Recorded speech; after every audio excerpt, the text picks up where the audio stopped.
Hello, Educate community, and welcome back. If it's your first time here, my name is Rebecca Simons, and this is the channel where we discuss all things ed tech.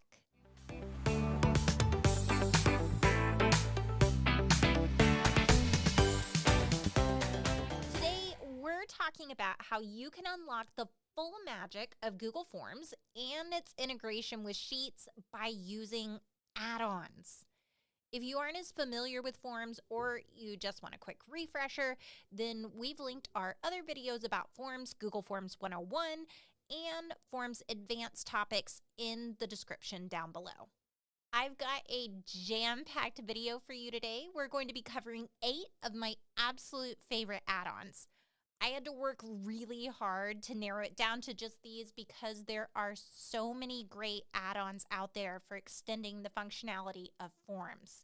But don't worry, I've got each one time-stamped in the description below, so if you're short on time or have a specific interest, feel free to jump straight there. So we're going to kick things off by talking about what is an add-on.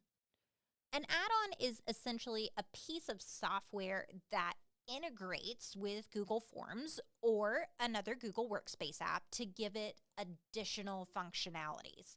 For example, I could use an add-on like Mule to automatically send out a personalized email every time a form is submitted.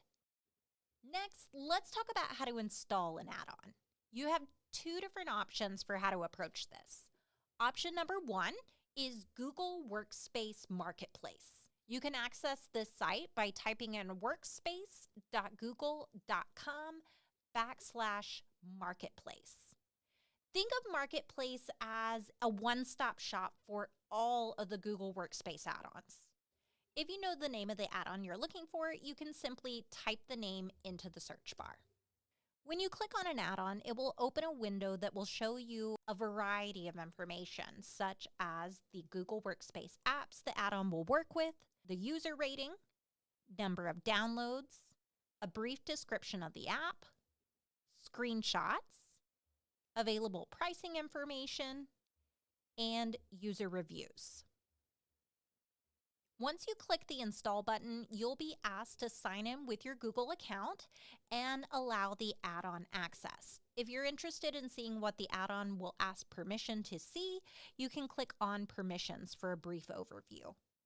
After installation, some add-ons may also have a secondary pop-up box that appears, giving you additional directions on how to use the add-on or where you can access it from. Option number 2 is to install the add-on directly within Google Forms or Google Sheets. Here's how that process works. If you're in Forms, you can start by clicking on the More menu or the 3 dots and select Get Add-ons. Simply search for the add-on you want to install, click on it, and press Install. Now, the catch is, because we're in Forms, you can only install add-ons that are compatible with Forms. For example, if I wanted to install the add-on for Mule, whenever I search for it in Forms, I won't find it. Instead, I would have to hop over to Sheets. To install an add-on in Sheets, you'll simply begin by clicking on the Extensions menu, select Add-ons, Get Add-ons. As you can see, when we search for Mule here, it shows right up. All right, now that you know how to install your add-ons, it's time to put them to work. In Google Forms, you can access your installed add-ons by clicking on the puzzle piece icon and selecting the add-on you want to use. In Sheets, you'll find all of your add-ons under the extension menu. Now that you know how to install and open add-ons, let's get to the fun part, exploring what each add-on can do. First, we'll start by exploring my go-to add-ons for Forms, then we'll follow it up with Sheets. Add-on number 1, Form Limiter. This add-on is all about shutting your form down. You have the option to shut your form down after a certain number of responses have been received or at a specific date and time. This is perfect if you want to shut down an assignment or a quiz at a specific time. Google Classroom now has a feature that allows you to do the same thing, but I don't always use a form in Classroom. For example, I teach a Google Level 1 Bootcamp course every semester. I keep registration open till a specific date, at which time I have to remember to go in and shut down the form. This add-on allows me to automate this process. I also think this add-on would be perfect if you were running an event that you only had limited spots for and you wanted to turn registration off after you reached a set number of signups. So let's walk through a quick demo of how to use it. First, I'm going to select Form Limiter from the puzzle piece icon. Then I'm going to choose Set Limit. This will open a small box in the bottom right of your screen. Under the drop-down, you're going to be provided with two options: date and time, which allows you to specify the date and time you would like your form to stop accepting responses. You can also customize the message that will be shown to responders after this date and time. If you want to be reminded that your form has been shut down, simply click this checkbox. The second option allows you to shut down your form after it's received a certain number of responses. For example, if I type in 20, my form will no longer accept responses after it's been filled out 20 times. Add-on number 2, Choice Limit. Instead of placing limits on your entire form, this add-on targets individual questions. If you're using multiple choice, checkboxes, or a drop-down, this add-on can set limits on how many people can select a specific option. Once that option reaches the limit you've set, it's automatically removed from the form. When you're using the Choice Limit add-on, your first step will be to choose which question you'd like to set limits for. In this example, I want to limit how many people can sign up for a specific conference time slot. I can either set a uniform limit for all of my answer choices or go in and individually customize how many times each choice can be selected. If for any reason you need to reset your limits, simply scroll down until you see Restore Choices, click, and all answer choices will be made available again. Under Settings, you can customize the wording that will be displayed when all options have been removed.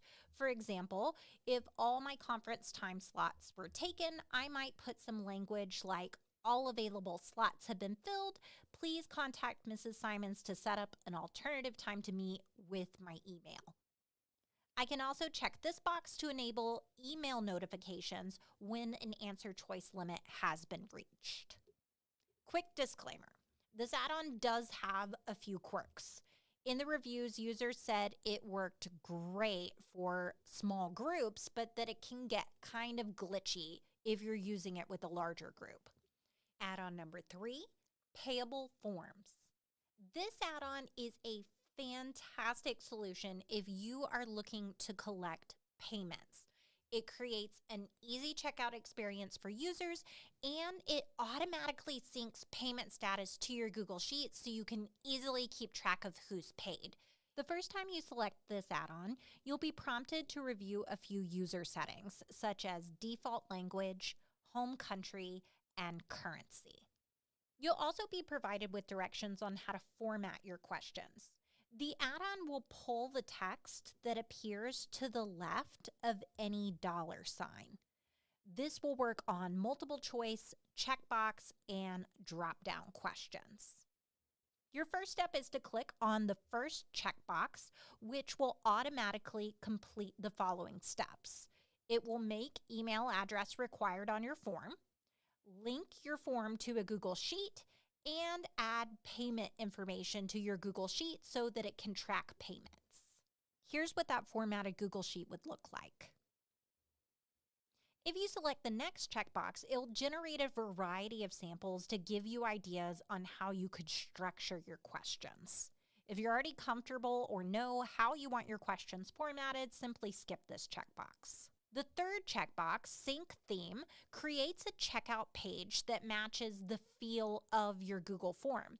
This means that it will pull your header image, form title, description, and any colors and fonts from your checkout page. Here's a preview of what my checkout page will look like. Finally, click Connect a Payment Provider to select which payment options you plan on accepting. Once you've finished all the getting started steps, simply toggle the switch to make your form payable. The add-on gives you the ability to try the form in testing mode to make sure that everything is working. Make sure and turn testing mode off before sending out your form to accept payments. Here's what my receipt would look like if I were filling out the Google form to register my kids for summer tech camp. And here's what it looks like in the Google form. You can see here, payable status says that my checkout has been started. Once the system has received confirmation of payment, this payable status will change. Add-on number 4, Hypatia Create. This add-on is designed to simplify adding math equations. If you've ever experienced the pain of trying to type out a math equation in a text box, this add-on is a game changer. It can handle everything from basic algebraic expressions to more complex calculus expressions. Bonus, it also works in docs and slides. When you first click the add-on, it will ask you to authorize use. Then it will present you with this pop-up window where you can either open the large editor or the mini editor. Once you've opened an editor, simply type in your equation. For example, I could type 3 times 2 in parentheses plus 5. Under the settings gear, you can change what appears in your toolbox based on the type of math you're writing an equation for. For example, if I was teaching calculus, I could provide all my calculus-related symbols. You can also use the search icon to easily insert the math symbol you want. Once you're finished, click on Create Link and use the keyboard shortcut Control-C to copy the link. In your form, you can then insert your equation as an image. You can insert an image into the main body of the form, as a question, or as an answer choice. I'm going to demonstrate all 3, but we'll start out with inserting the equation into the main body of the form. Select By URL, then use the keyboard shortcut Control-V to paste the link and click Insert Image. Here's what this same equation would look like as a question and as an answer choice. Now, I mentioned that you also have the option of a mini editor. This opens a smaller version of the equation creator at the bottom of your screen and allows you to keep the editor open while simultaneously working in your form. At this point, we're going to switch gears and talk a little bit about Google Sheets. Now, you might be saying, oh, wait a minute, I thought this video was about Forms add-ons. And it is. But one of the reasons I love Google Forms so much is because of its integration with Sheets. So, let's talk about how you can use these add-ons to do more with the data you're collecting with your form. Add-on number 5, ToTabs. ToTabs is a simple but powerful add-on developed by Alice Keeler. If you aren't already familiar with Alice, I highly encourage you to check out her work. She's a fellow educator who has coded all sorts of amazing add-ons. This add-on allows you to split your form responses into individual tabs within your Google Sheet based on a set criteria. For example, let's say you were giving a quiz to your students, but you wanted to separate your responses for easier analysis. ToTabs would allow you to collect all of your responses through a single form, then split them out into individual tabs based on a class period, a question response, overall score, etc. For this demonstration, we're going to head back over to the summer tech camp form we were working in earlier. And there are a couple different ways ToTabs can be useful. Like I mentioned earlier, this add-on is going to allow me to collect all of my data in a master spreadsheet while simultaneously splitting my data into separate tabs based on whatever criteria I set. For example, I might want to have separate tabs for each session so I can have a list of which campers should be in each group. To use this extension, I'm going to open up the Extensions menu and select Show Sidebar.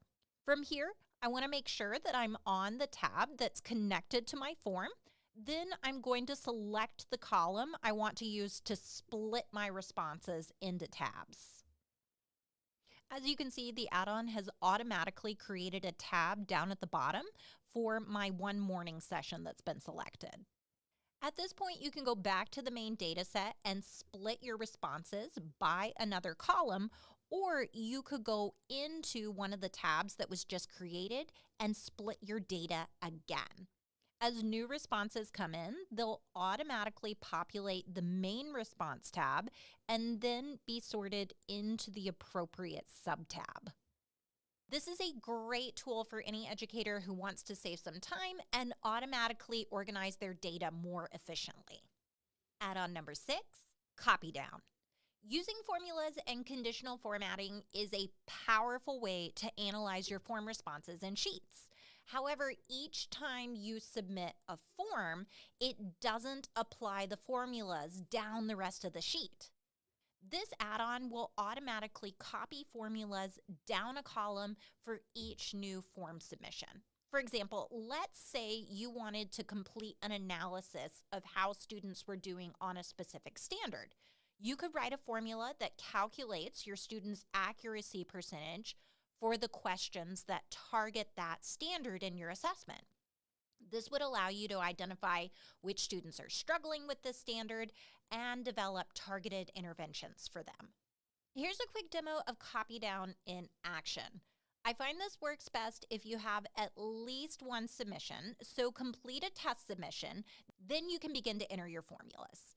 In this example, I have 3 pretend questions that target one standard and 3 questions that target another standard. So once I have one test submission, I'm going to come into my Google form, and at the end, I'm going to type in standard 1, let's say it's fractions, and standard 2, let's say it's multiplication and division. And I'm going to write a quick formula that looks for the average of the questions that deal with standard 1 and a formula to find the average of the questions that deal with standard 2. Once I have my formula set, I'm going to click on Copy Down in my extension menu and make sure this switch is toggled to on. The add-on is automatically going to look for any formulas that are present in the row you designate. In this case, my formulas are in row 2. Then you want to check which formulas you want to run each time your form is submitted and click Save Settings. Now, when the next submission comes in, my sheet is automatically going to calculate how the student did on each standard. So it does require a little bit of work on the front end, but once it's set up, your data analysis runs itself. Add-on number 7, Form Mule. This add-on allows you to send personalized email responses based on a Google form submission. Of course, you could use this add-on without collecting the data from a Google form, but that's how we're going to be talking about using it today. For our example today, I'm going to be sending a personalized email to remind families when their parent-teacher conference time is. Once you've launched the Form Mule add-on, your first step is going to be to select the sheet that contains your email addresses and your merge data. You have the option to set your merge to run automatically each time a form is submitted, or you can set it up so that emails will send at a specific date and time, or based on a specific time interval, like every hour or every week. You can also leave both of these triggers off. This just means you'll have to manually run your merge, which I'll show you how to do later. Next, you'll need to decide on how many templates you want to create. For example, I use Form Mule to communicate with everyone who registers for one of the Educate community courses. So I have a different template for every course that someone could register for. The next step is to type in a name for your template. No one will see this but you. It's just to help you remember what each email is about. The send condition allows you to specify who should receive that email. For example, when I set up registration emails, I don't want to send a Google Forms join code to someone who registers for, let's say, podcasting. So on my registration form, I select badge courses or make and take, and then I type in the course or make and take exactly as it appears on my form. I typically copy and paste this information directly from my form so I don't accidentally mess it up. For my parent-teacher conference reminder, I'm going to send the same type of email to everyone, so I'm going to leave the drop-down as Send for All rows. Click Save Template Settings, then press Next. In this section, we're going to start building our email template. If you have more than one template, you'll need to select the template you want to modify in the drop-down at the top. First, I'm going to click in the To column, and I'm going to select email address from my merge tags. This is the email address that my form is automatically collecting. Then I want to fill out my subject line. You could either use a generic subject line or you could personalize it with the merge tags. For example, I might want to put in the student's first name, apostrophe S, then parent-teacher conference reminder. Then I can start customizing the body of my email. Here's a sample email that I might use. Now, this email is pretty generic, but I can use merge tags to personalize it. For example, it says, I really enjoy having blank in my class. So I might put in student's first name. Now, whenever you put the merge tag into your email, you're going to want to delete everything that comes to the left of these beginning arrows. Otherwise, it's going to actually say having student's first name, Rebecca, in my class. Then I also have a place for I have your conference time down for, so I could put in the merge tag for their conference time slot. Again, I'm going to delete the content that comes before the merge tag. From here, you can click Save and Preview to see how your email will look. As you can see, it says Callan's Parent-Teacher Conference Reminder. I'm really enjoying having Callan in my class, and I have you down for Tuesday, October 23rd, 3:20 to 3:30 p.m. If you're happy with how everything looks, you can simply X out of the add-on, or if you're ready to send your emails, you can click Save and Send All. If this were on a form trigger, every time a family filled out a form, they would automatically get a kickback email with the conference reminder. If I set it up to send on a time trigger, all of the emails would send at whatever time I specified. Now, I mentioned earlier that you can also manually send the emails. To do this, you're going to click on the extensions menu, go to Form Mule, Preview, and Send All. This is going to show you which emails are going to send, and if you're happy with it, you can click Send Now. Finally, if you want to make any edits or add another email to your sheet, you're simply going to click on Setup and choose which part of the process you want to start at. Add-on number 8, Autocrat. Autocrat is a merge tool that allows you to take data from a spreadsheet and then merge it into a Google Doc or a Google Slides template. This is the lengthiest add-on to walk through, but it's incredibly powerful. Not only is it going to allow you to automate repetitive tasks like making certificates, but it can also personalize content that has a standard format like lesson plans. Matt Miller from Ditch That Textbook has a great blog post about this. So let's go back to our parent-teacher conference example. So sending the personalized reminder email with Formule was great, but using Autocrat, I can automatically create and send a personalized reminder like this. Bonus, I can also create a personalized email to attach the reminder to that Autocrat can take care of sending for me. And now I've told you all my secrets for how I manage the Educate community, Mule and Autocrat. But to get to this point, we need to start by creating a Google Drive folder. This is where all the conference reminders that Autocrat creates will be stored. You could also store your Google form and your template here as well. So I'm simply going to create a new folder called Parent Teacher Conference Reminders. Next, we need to create a template. Today, I'm going to be creating my template in Google Slides, modeling the process by creating that conference reminder I just showed you. So now that I have a blank Google slide deck, I'm going to start by modifying my canvas size. You can either click File, Page Setup, or Google Workspace now also has this new Search the Menus feature. Typing something in as simple as size is going to bring up the appropriate option. Click the drop-down arrow and select Custom. You then can select your units of measurement and type in your desired size. Since our focus is on how to use Autocrat and not designing the template, I'm simply going to use a pre-created example. I'm going to delete out these text boxes. Then I'm going to add my pre-created template as my slide background by clicking on Background in the menu. You'll notice that I left certain areas of my reminder blank. This is where I'm going to be adding merge tags so that I can bring in personalized information from my form. Next, I'm going to add a text box by clicking on Insert Text Box, or I could also start typing first couple letters of text and click it from the search menu.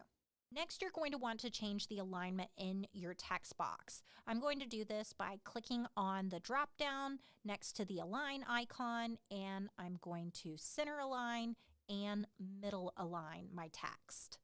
I also want to make sure that my text box is centered on my canvas, so I'm going to right-click, come to Center on Page, and select horizontally. At this point, I also am going to want to change the font style, size, and color to however I want it to appear on my finished product. I also like to type in the longest text that will be merged into this field just to make sure that I like how everything looks and that the longest possible name is going to fit. So, for example, when I type this in, I think that text is way too small.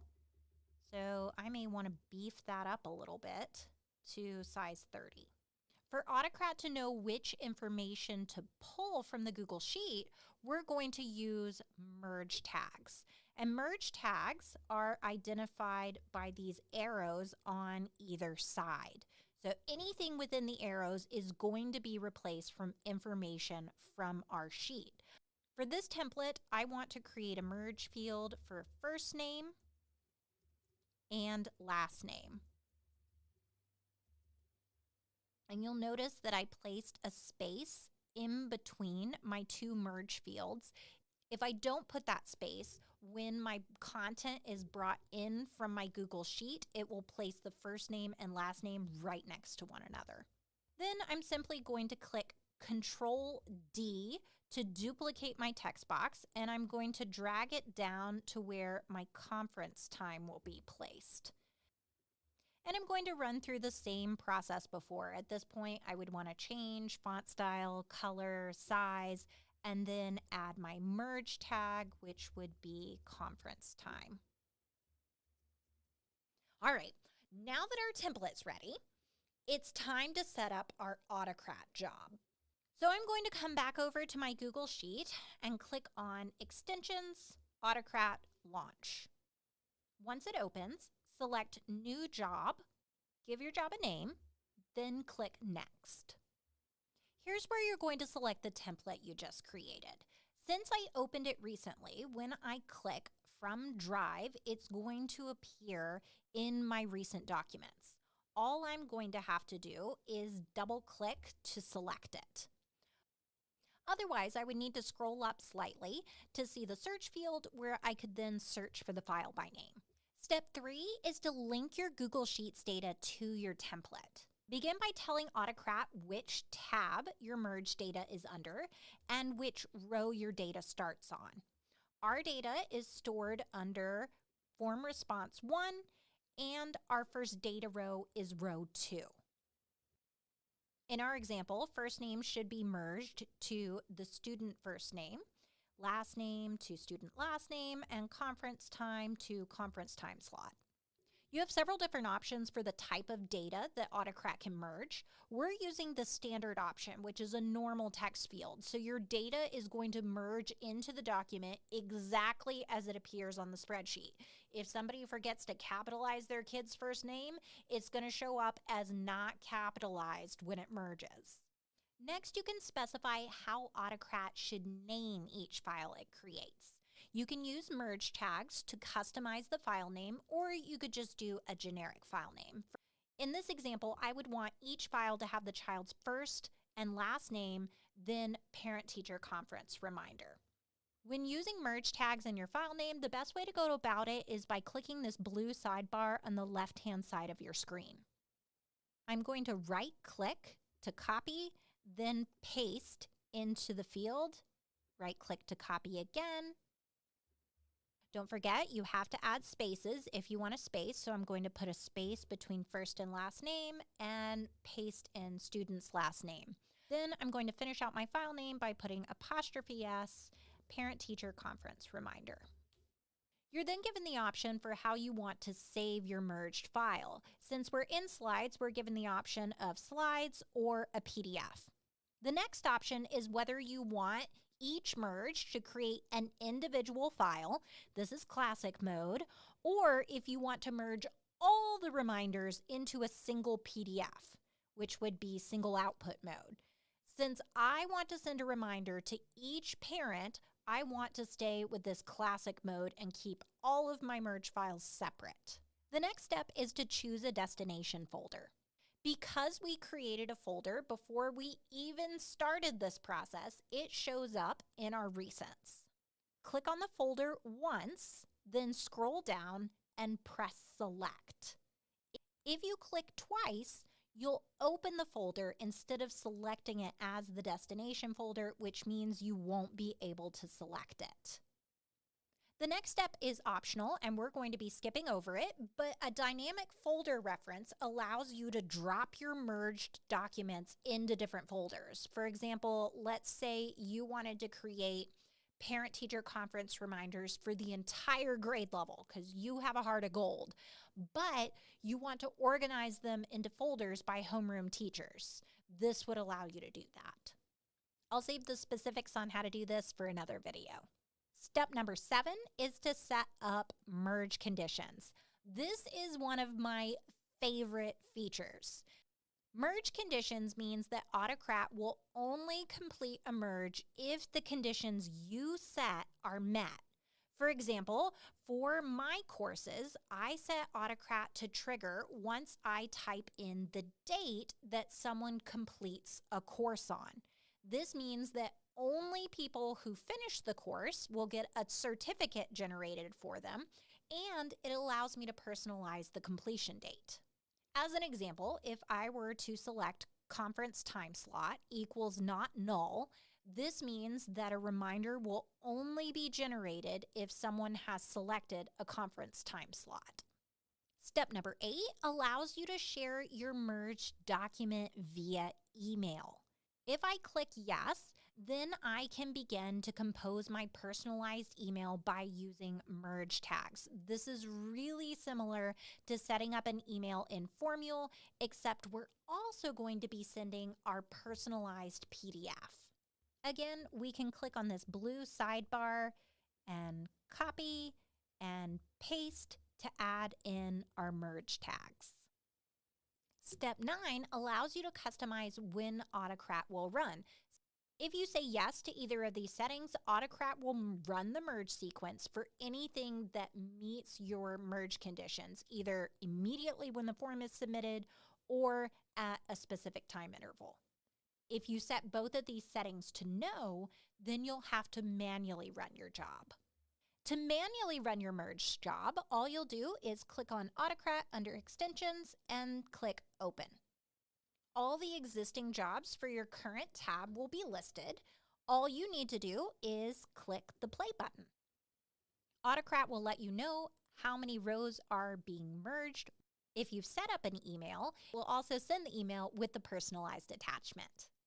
Other options on this screen are the pencil icon, which will allow you to edit your merge job, and the eye icon will allow you to preview how many jobs are waiting to merge. And of course, the trash can icon allows you to delete a merge job. And there you have it. Those are my top 8 add-ons for getting more out of Google Forms and its integration with Google Sheets. I cannot wait to hear about all the creative ways you end up using them. And on that note, I'm really glad you decided to join the Educate community today. If you're interested in more tips and tutorials on all things EdTech, be sure to check out our channel. In the meantime, don't forget to like, comment, and subscribe so you'll be notified each time we post new content. See you next time.